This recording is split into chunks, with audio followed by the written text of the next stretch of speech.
Hi po, terminologies po ulit tayo. Proof of delivery. Yung proof of delivery, ito yung kapag halimbawa meron tayong delivery. Tapos si rider, kinukunan tayo ng picture kasama yung in-order natin.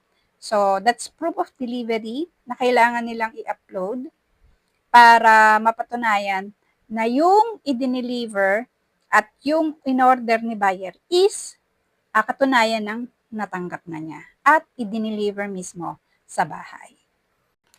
So next word, pouch.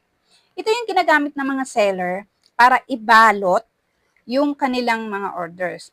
Kasi may mga sizes yan, small, medium, large.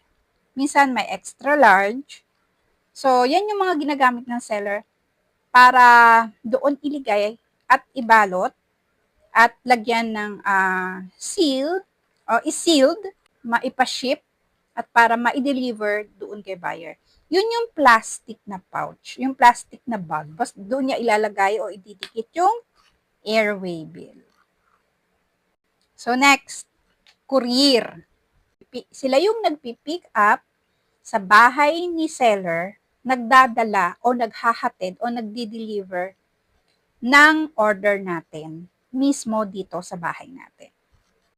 So next, own packaging. Itong own packaging na to, usually ang gumagamit nito yung mga bagong seller. Sila yung gumagamit kasi wala pa silang mga pouch.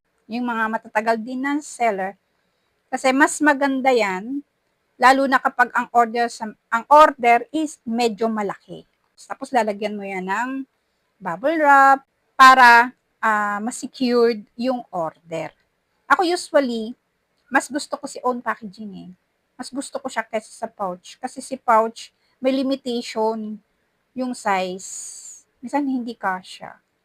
Magkasya man, pero hindi mo ma-sealed, hindi mo masara. So, mas gusto ko na yung own packaging. Mas nakakatipid ka pa nga dun eh. So, next, logistic partners.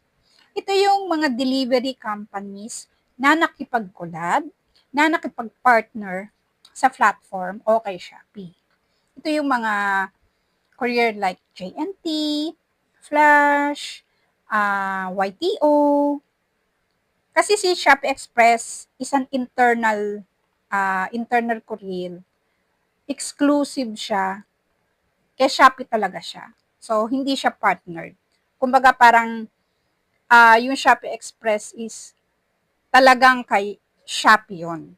Kay Shopee talaga yung courier na yun.